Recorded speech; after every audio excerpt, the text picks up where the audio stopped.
महामाये श्रीपीठे सुरपूजिते शङ्खचक्रगदाहस्ते महालक्ष्मी नमोस्तुते। नमस्ते गरुडारूढे कोलासुरभयङ्करी सर्वपापहरे देवी महालक्ष्मी नमोस्तुते। सर्वज्ञे सर्ववरदे सर्वदुष्टभयङ्करी सर्वदुःखहरे देवी महालक्ष्मी नमोस्तुते।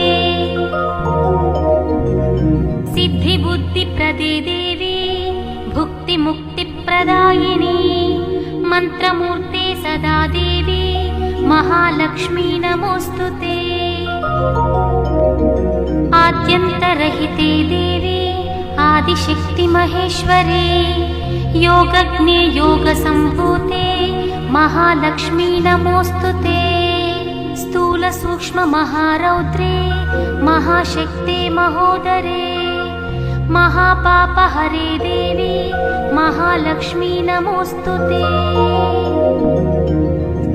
पद्मासनस्थिते देवी परब्रह्मस्वरूपिणी परमेशी जगन्मातः महालक्ष्मी नमोस्तुते। श्वेतांबरधरे देवी नानालंकारभूषिते जगस्थिते जगन्मातः महालक्ष्मी नमोस्तुते। महालक्ष्म्यष्टकं स्तोत्रं यः पठेत् भक्तिमान् नरः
పర్మిషన్ లేదు.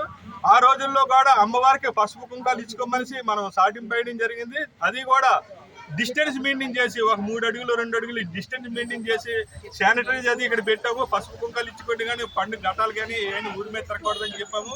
అది మాత్రం అది వాస్తవం. తర్వాత వాళ్ళు ఏంటైంది కరోనా తగ్గిన తర్వాత వాళ్ళు పండుగ చేయడం జరిగింది. అది వాళ్ళ ఇష్టం. 8 నెలల్లో 1 సంవత్సరం వాళ్ళు చేశారు తప్ప కానీ మిగతాది మళ్ళీ వాళ్ళు కనిపించలేదు. మళ్ళీ మేము 8 నెలల్లో పండుగ చేస్తామనేది మా దగ్గరికి ఏ నాయకుడు కూడా రాలేదు. ప్రతి ఒక్కరికి ఏదో గుడిదాలికి ఉండిదాలికి డబ్బులు అంటే మీ ప్రెస్ సమక్షంలోనే ఉండి ఓపెన్ చేస్తాను. గత 2 సంవత్సరాల నుంచి కూడా ఉండి కూడా ఓపెన్ చేయలేదు. అది మా గ్రామస్తులకు కూడా తెలుసు, మా గ్రామంలో పనిచేస్తున్న వాళ్ళు అందరికీ కూడా తెలుసు, గుడిదాలిలో పనిచేస్తున్న వాళ్ళకి తెలుసు. అలాంటిదంతా కూడా అదంతా అబద్ధం అని నేను చెప్తున్నాను.